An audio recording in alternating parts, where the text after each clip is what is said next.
And then by the time it gets, telephoned out, Right. game They of play telephone, a giant cosmic game of telephone. Yeah. And then it's like, we call this the burn? All right, we'll call it the burn. Whoa, whoa, whoa.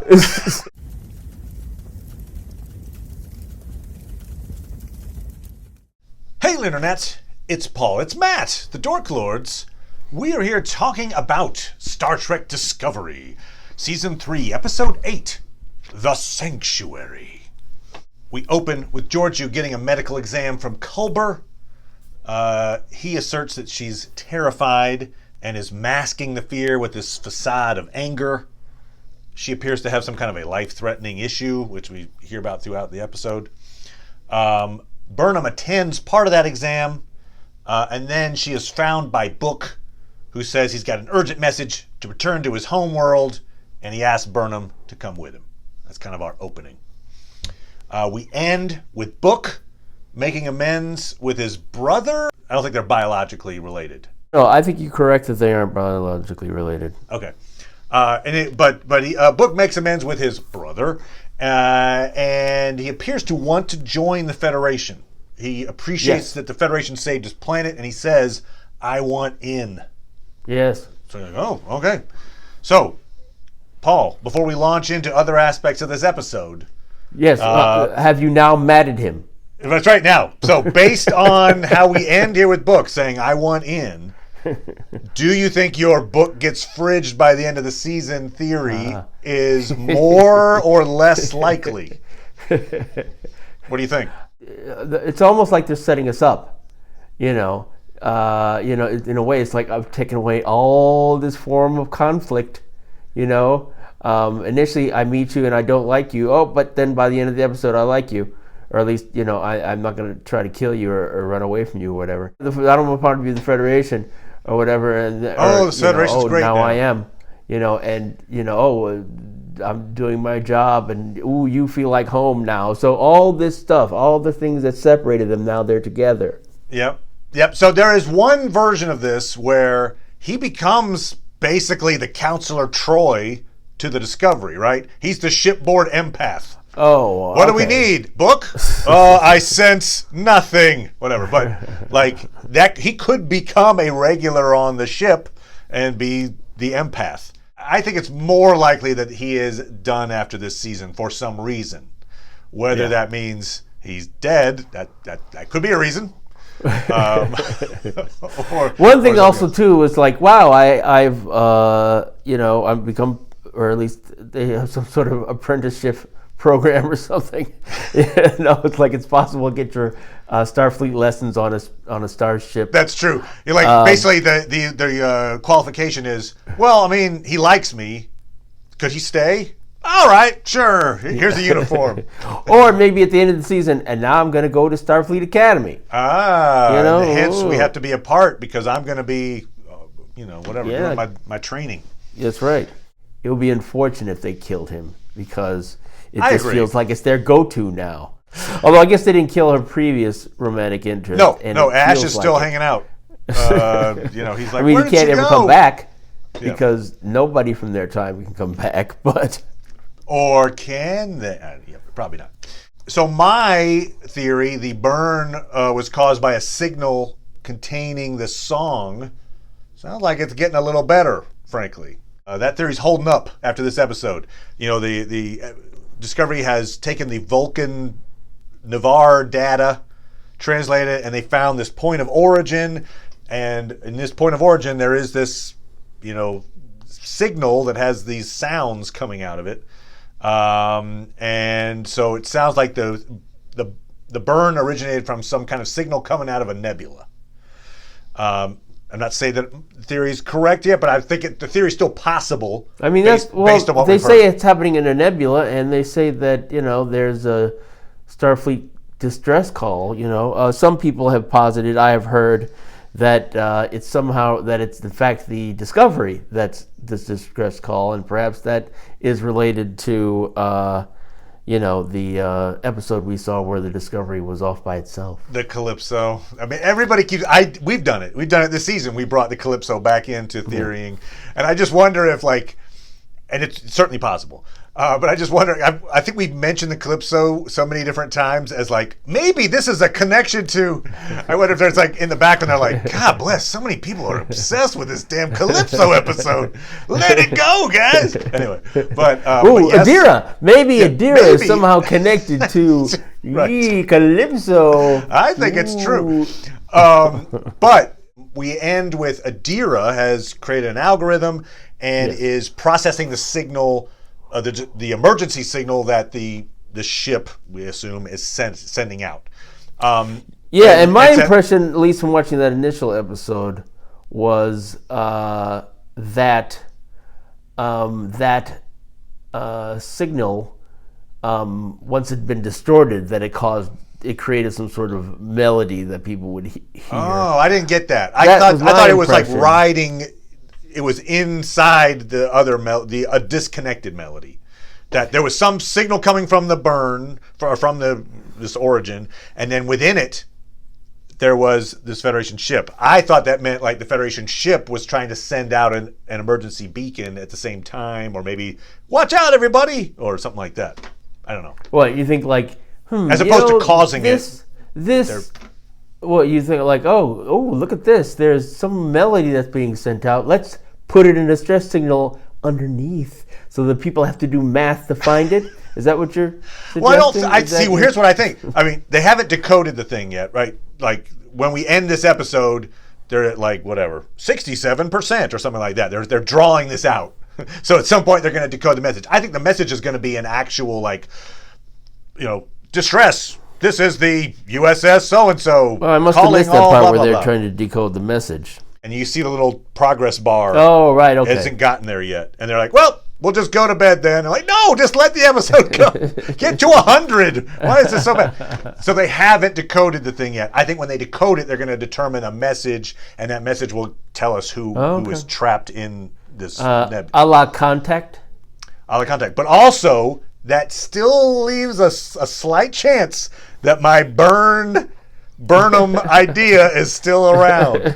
If there is somebody that I can imagine a message, make sure you tell Michael Burnham that blah blah blah, the melody blah blah blah, and it gets cut off. And then he tells this really bad pun, like, oh, and if you don't, I'll be burning mad. And that's then, like, it's like, exactly, it's like, and then it's like, oh, we got to send this out so he won't get burning mad. And then by the time it gets, telephoned out, right? They play a giant cosmic game of telephone, yeah. And then it's like, we call this the burn. All right, we'll call it the burn.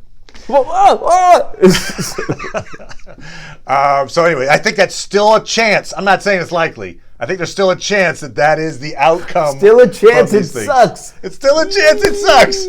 Come on, roll it a 7.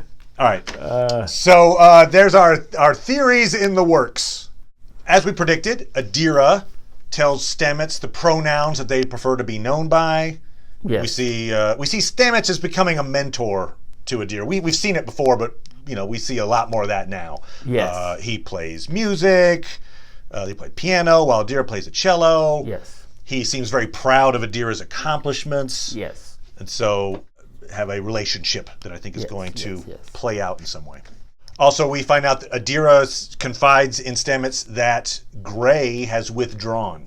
Yes. For now. Gray is not speaking to Adira, although Adira can still feel Gray, somewhere in there. Present, in the trill. Yeah. I imagine we will see Gray again at some point. Yes, we will. Saru is trying out different captain lines. Yes. It's kind of a little comedic haha thing. Yeah. Of varying effectiveness. What do we think? Do you have anything in mind of like what might be the I think by the end of the season, he's going to come up with, here's my tagline. What is the tagline? I think you're right. Presumably, there's an episode where it's finalized. I don't have an idea of what it might be. All right, crew, discover.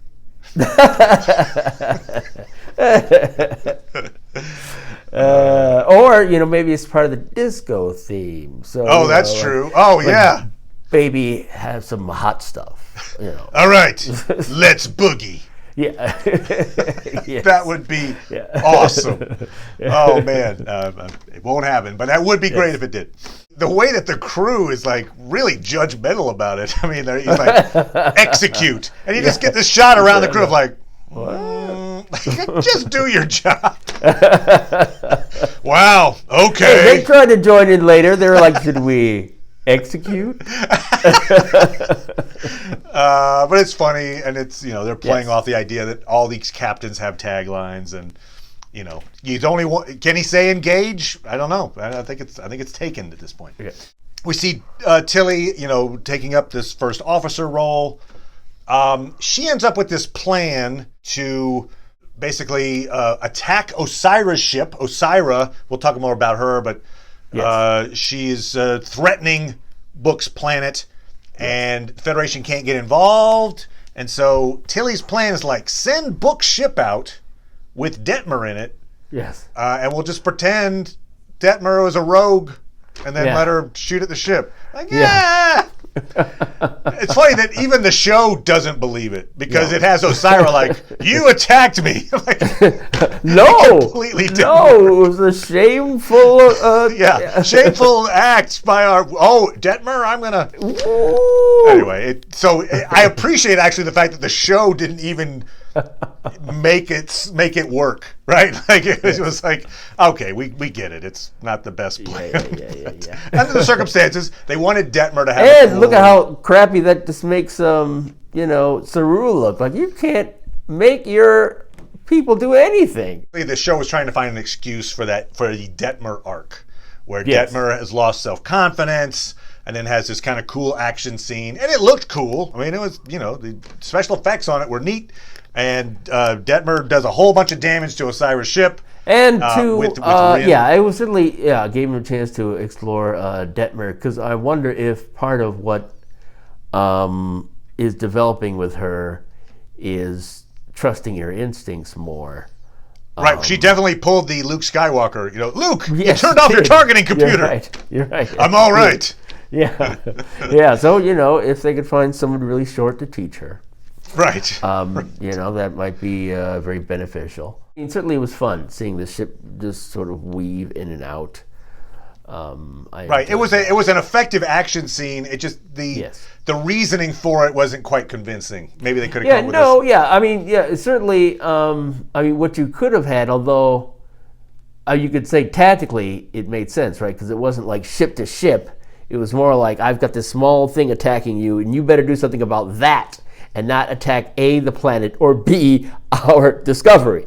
So, it's like, we got this one small thing, and you might think you might be able to dispose of it quickly, but not. But no, it's causing all this damage and making you have to leave. And then it flew back into the bay doors of the Discovery. But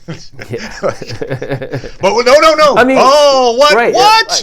In a way, though, like, what would stop them from saying, like, no, I guess it's another lie. So, Book jumped on his ship. Book! Oh, how could you do that, Book? Oh, Book. Well, he was protecting his planet. That's true. And also, too, what's coming out of this appears to be that the planet is like, okay, we'll be with the Federation. Yeah, no, I agree. I think that's where we're seeing a series of these episodes where they go to a planet, the planet's having trouble on its own or without Federation influence. Federation reveals that it's good at what it does, and it helps them come back in. So I think you're seeing a lot of these, retaining old relationships kind of thing. Yeah. In fact, we see this, I liked the bit where Admiral Vance says that the Emerald Chain, the Osira's group, are they do like an anti-directive, anti-prime directive. Yeah. They find a weakness in a planet, they exploit it. Yeah. And then basically, extort the planet for its resources, which we saw a version of that earlier, right? With the courier, where he was like, I'm coming to your planet, and I've screwed you over, and now you got to do what I say, basically. Right, yeah. But Osira's Emerald group is probably a lot more, effective.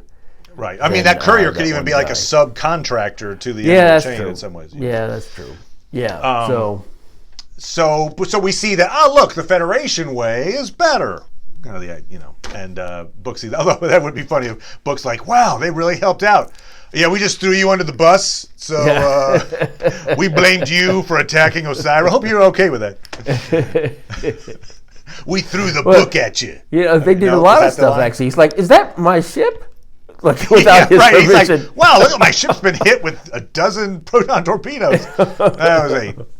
We see Osira, this is our first chance to meet her. We've heard about her. We get to see her be evil. Yes. She's got her evil nephew, who was a terrible jerk earlier, but she out-evils him. That's right, yes. She puts him in a cell with a trance worm, and he's devoured for his failures. Yes. Especially his failure at letting Rin go. Yes. Rin is our Andorian.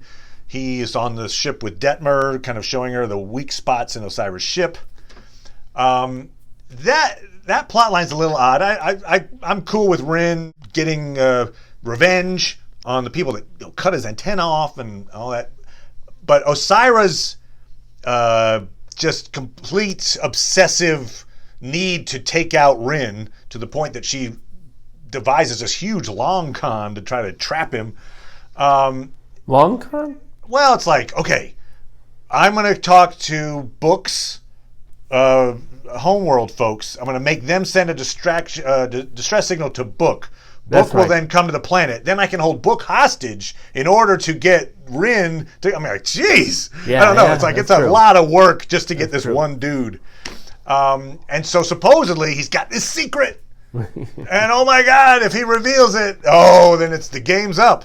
And so, and in fact, Saru asks him point blank, what is this? What is the secret? What is this thing that she wants? He's like, I can't tell you.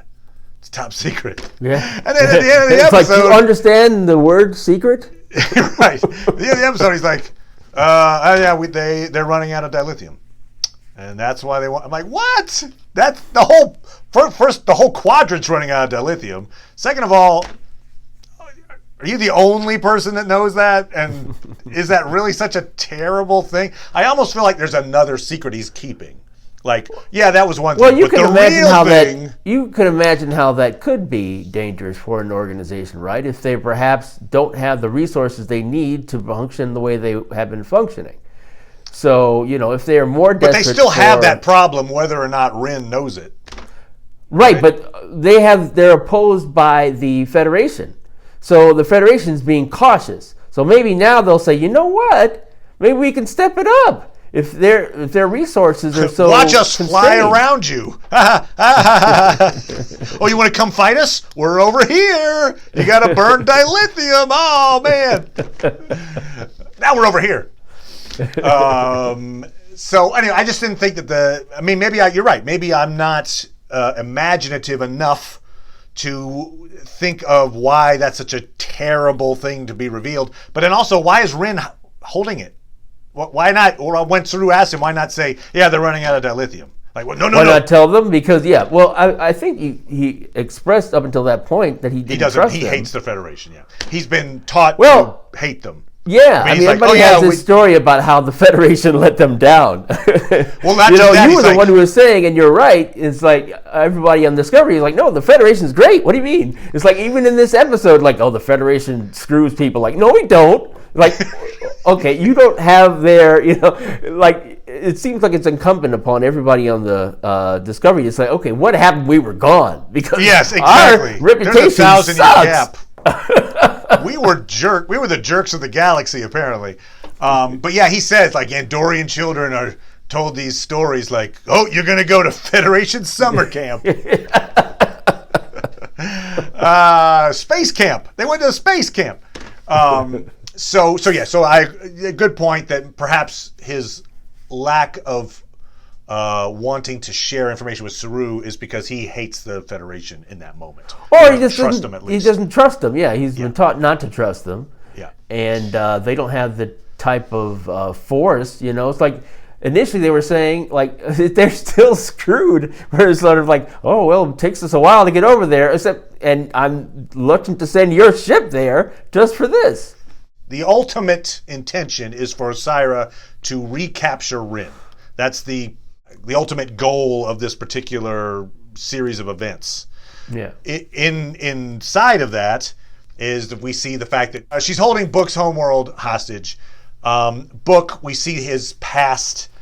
The homeworld is basically betraying its morals in order to avoid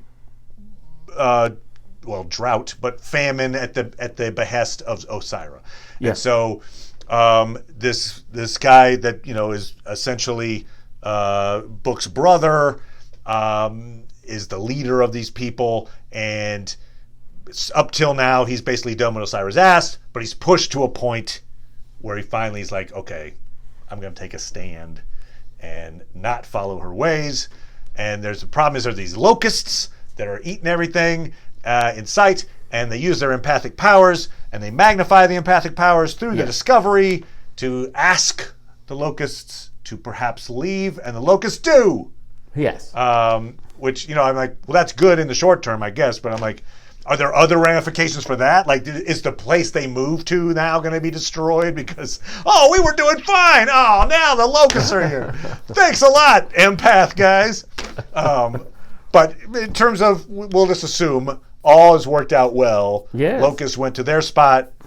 Book's people have their own place now, and they will not die of famine. And Osira does not have that same hold over them now. She tried to shoot them from the sky. They have shields. And now they seem to be on board with the Federation.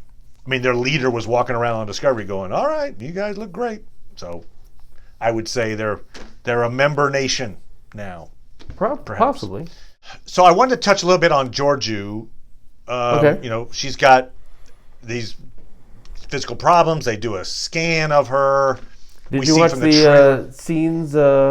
Or you don't week. Watch the... I do, but yes, I did watch it. The Ready Room, okay. Yes. So I saw that extended scene from next week. So, I mean, the whole episode appears to be related to saving Georgiou's life. At least, yeah. No, it does seem like a lot, right? Because it's not only stuff that's occurring in sickbay, but stuff that's occurring in her head. Yeah, right? Yep. And we see a shot from next week where, like, she and Michael are on, like, some kind of Ice Planet Hoth kind of situation, and she's like, I've got to go, this is my only chance. And so so she's at death's door in a way, and there's just some I assume some place or some object that's on this planet is something they have to go to try to save themselves. Interestingly, that scene from next week basically states the cause. The cause is this temporal shift. That she is so out of time phase that it's destroying her body. It's a combination of the fact that she's from the mirror universe. So someone else who was experiencing that did, but also combined with the time change as well. So that's, like one of the things that they're setting up is that she's got to go back to the other time. Oh, it's interesting. I didn't think about that. I figured they would just, look, I have this object now, I'm fine. Yeah, but maybe not. Maybe you're right. Maybe it's all right. In order to save myself, I have to leave. Perhaps it is interesting. Like her. They have a lot of scenes of her arguing with Culber. Yes, right? And it's played a little bit for laughs. Like she has quips. She even says like, "I could quip you guys to death" or something like that. But her quips, like for instance, she says something like, "Well, if I was still." Emperor back in Terran, I would poison your children. Yes. And then he's like, well, then I would have children, whatever. But I believe that's actually true. I mean, I don't think she's just saying that. I think that's something she probably did. Like, she had a lifetime of being a supervillain. Sure. Essentially. Yeah. And so now they're trying to play it like, she's just an evil part of the team. Like, her evilness is... I can't tell if I should care for her or not. Like, I feel like she's still a supervillain. What's that? You don't know if you should care? Well, yeah, like, she's pretty evil. And she jokes about it, but it's like, you're joking about something you do. When she jokes, or she talks to Saru about how, I used to eat your people. It's not like, I'm sorry. It's like, I should probably eat you too. Like, it's weird, like... I get it. We're supposed to think she's part of the team, but there's this weird, like, she's not apologetic or regretful about her past, I think, enough to me that she still is kind of like, I'm still evil queen. I'm just, because I need to get along in this world and I care about Michael, sure, I'll help you guys for now. But just know, I'm a supervillain. And at any moment, if I wanted to, I'd go back to being a supervillain. It's a little weird. I don't know. It's odd. Anyway, maybe they'll address that a little bit in this next episode. It's possible that, I hope that they won't do too much to redeem her. One of the things it kind of reminds me of is a character in Voyager that I thought was rather interesting. So that character who was a psychopathic killer. And they didn't have a prison to put him in, so they had to keep him around. So you're saying he was like a regular on the show? He was there for a time, and then he finally sacrificed himself. Died on the mission. Okay. I was disappointed then, because that was quite interesting. Somebody who was morally comprised, and he was still part of the crew because they didn't have a prison. You keep looking over your shoulder like, maybe we shouldn't leave him alone on the bridge. It's like any place we could leave him? You mean where he would go and kill people? Wow. Okay. No, I don't remember that. Serial killer. Anyway, it's just interesting. The character of Georgiou, complex. They seem to play her evilness as laughs, and it's a little weird at the moment. So I'm like, I feel like it would be more. I would feel better about it if she had somehow repented her ways or something, and I feel like she hasn't yet. Do you mean for your taste, or do you mean in terms of how the show sees morality? Maybe a little bit of both, frankly. Like for my taste, yes, because I'm like, I can't. Like, I'm not supposed to be laughing at this, but like you really would poison his children. One thing they're kind of setting up, or at least you might decide to interpret it this way, is how much of what she says is bluster. Right. Because there's the scene where she says, "Oh, I killed my mother," and you're good point. Michael is very quick to say, "No, you didn't." Yeah, and I'm like, "How do you know?" Yeah. Wait, what? Okay, so maybe there's this big double reverse coming where she's like, "I was never evil. I was just playing a part."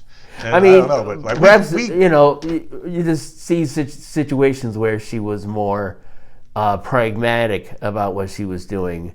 Like, oh, I didn't stop this other person from killing this other person, or it was a lot. It wasn't like I just did it because I kill people, but because I'm in a place where I have to kill to survive. At what point do you say, Obviously, these visions she's having of her past will somehow inform us of what kind of person she was at the time, So maybe this is coming to a head, and we will learn about this maybe in the next episode even. Yeah. Because I don't think this is a season end plot. I think this is an arc that kind of resolves itself maybe next episode, for instance. Maybe, yeah. I wonder, again, if it ends up with her leaving the series to go off to be on her own show, because, there's always Right, they were talking about the Section 31 show. Maybe. Yeah. So maybe this is how that, or part of how that happens. Gotcha. I certainly think they're setting her character up to be strong enough to be spun off. I really liked the relationship they established between Book and his brother. Okay. I thought they did a good job of showing the conflict and how much it was like there was a line that he wouldn't cross because he wouldn't sell his brother out, even though he put him in danger, certainly. Right. But perhaps in his mind, he was like, once Book comes, they'll get this other guy, and then they won't need Book anymore. And it didn't matter to the extent that he was Lando Calrissian. Or that needs of the many outweigh the needs of the few kind of thing, it's maybe. like, this deal is getting worse all the time. I liked the scenes with Georgiou. I thought all of that was very interesting. I like where it's going next episode. And that was fun. Detmer's attack. The ship attack. Yeah, that was rather fun, actually. I think it's like we're just getting little bit of pieces of these other characters, of their other life, and I'd like to see them go further with that. So to the extent that she was able to have that experience. It feels like too good. that is an arc, the completion of her arc for You think that short-term might be the anyway. completion of it? I think like I was damaged. I had PTSD. I lost my confidence, and now I'm kind of back to pre-crisis Detmer. I feel like this maybe was what happened. I mean, I feel like you're going to need at least you're going to need at least her sort of summing it up in some way. Somebody asking how you doing now, and I'm feeling better. Culber, perhaps. For instance. Yes, or Oyo, Yep. because she's always concerned about her, or even Tilly, because she's the first officer, so she could be checking in after those events. But I suspect that there's still another shoe to drop there. Okay. I think it's possible that she might say, okay, the thing that helped me was, following my instincts in that particular situation. But she still may end up part of that may still end up being a problem for her and how she fits in on the ship. So. Okay. I think they still do want to keep that sort of theme, and she's the person who is the most outside of the group, who's having the most visible problems of the transition from the past to the present. So we'll be back talking about episode 9, and be back talking about The Mandalorian as well. Thank you so much, as always, Paul. Appreciate it, sir. And we'll see everybody later. Bye.